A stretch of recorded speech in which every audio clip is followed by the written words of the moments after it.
Okay. Actually, my question has already been answered. That often happens. And I think one day we're all going to come here, and once we're all in presence, we won't have any questions for you. That's true. That would be wonderful. And you're going to be out of business. Yes.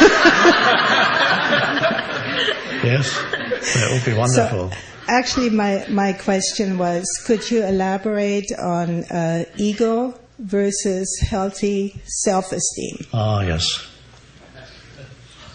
Okay.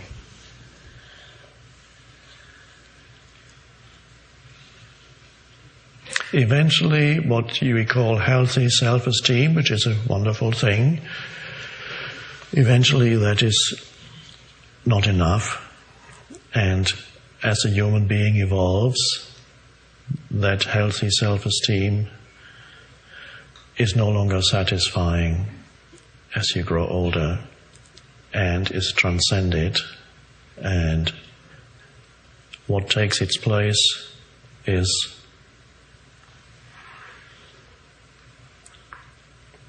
healthy, no-hyphen self-esteem.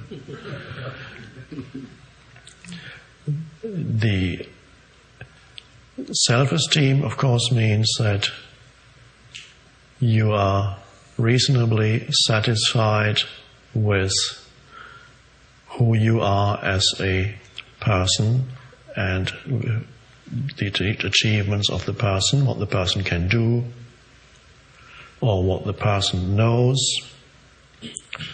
or what the person possesses, and you compare what the person can do, abilities, what the person knows, knowledge, or what the person has in terms of possessions.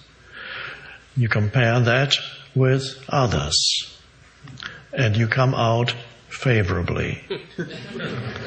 So either you can do more than somebody else or others, just feel better about yourself. I can do this, but they can't. I can, but you can't. Or you have more knowledge. Did you know that this in such and such a case? You didn't know that? Well, let me tell you. That feels good. You know more. These ignorant people, they don't know anything. Or you have more. How many bedrooms does your house have? 4? Well, we have 11.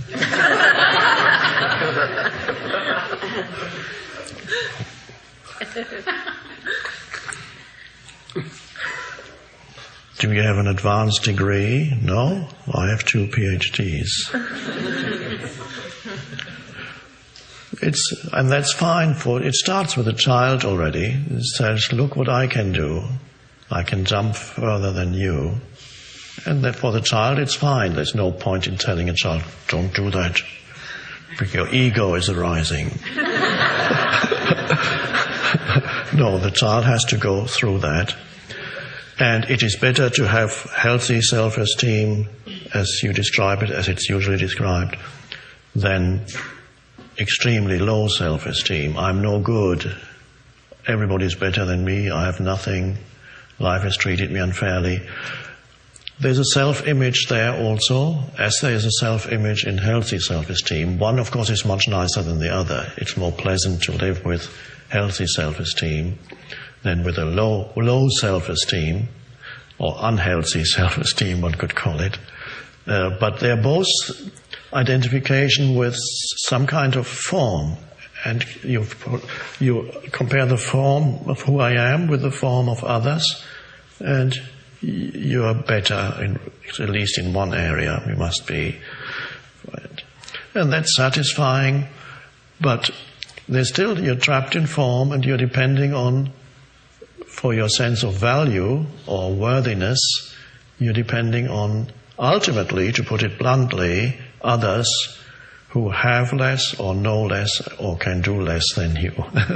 And that's fine. Doesn't mean you shouldn't strive to do great things or to have things or to know things, But the question is, ultimately, is that a satisfying basis for your sense of who you are? And in the long term, it is not.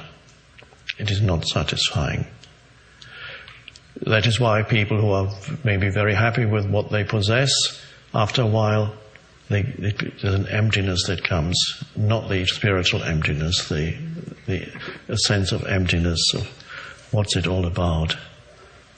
And even things you can do, a time may come when you can't do it anymore. Whatever it is that you do that's so great. Playing an instrument, the great pianist, wonderful, why not be a great pianist? But if you derive your sense of who you are from that, then one day you find arthritis in your fingers. And who are you now? Or just the agility goes, it's not there anymore. Oh my God, suffering comes. Or you invent the greatest new computer, some computer, I don't know the expressions, but program or whatever it is, and everybody says this is the greatest ever, but 3 years later or 2 years these things happen very quickly. Somebody else comes with it, makes yours obsolete, and then you have no new ideas, and there you sit completely devastated because you've become from somebody great, you've become nobody. But it was all illusion. Because you derived your sense of who you are from something in the world of form, which is fleeting, not reliable, not solid, dreamlike. And so, the true self-esteem comes from not identifying with form. Now, whether we even want to call that self-esteem, I don't know. The true sense of worthiness and of power, true power, comes when you realize the formless in yourself, that dimension, and that all power comes from that. But it's not, it goes far beyond the person that you are. And then you are rooted in the formless, so to speak, or you are it, and that there's enormous sense of worthiness in there, but it's not comparative. It's not more than. You see the same worthiness in everyone, even if they don't know it for themselves yet. So there is power, but not more than. There's just the power of life itself. And you know everybody is an expression of that, although they may not know it yet. Everybody. So this is, you transcend conventional self-esteem. And it doesn't mean you lose your sense of worth. It shifts into something much deeper. So every human really is. There may even be some children these days who don't need to go through the egoic stage anymore. That is possible. But traditionally, and humans had to go, and many probably still have to go through the stage where they identify with form, develop some self-esteem, do something that you feel good about, you can do it, and then comes the time going beyond. Except perhaps, as I said, some advanced souls who may be coming into this world, already in this world as children, who don't even need to identify with that anymore.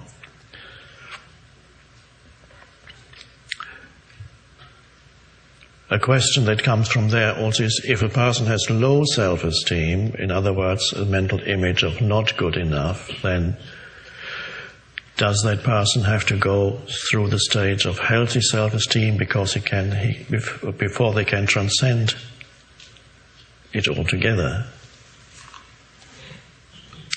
I don't know. I haven't tried it enough with enough people.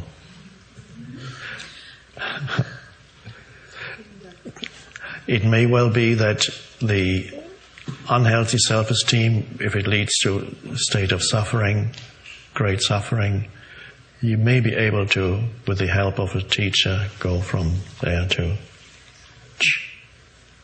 no self. because the way from unhappiness or suffering to transcendence is easier than the way from superficial happiness to transcendence. Superficial happiness keeps you in the dream world for quite a while. It's not that bad. My life, I can't complain. It's not that bad. It's going okay. I'm quite happy. Just got a promotion.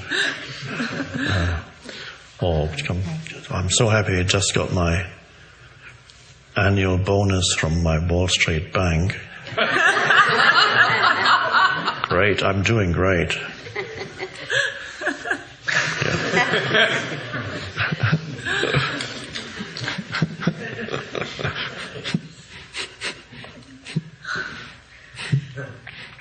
So from there, the transcendence is not directly from Wall Street, probably not.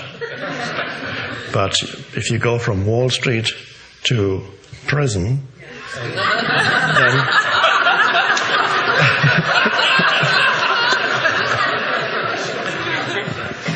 much easier.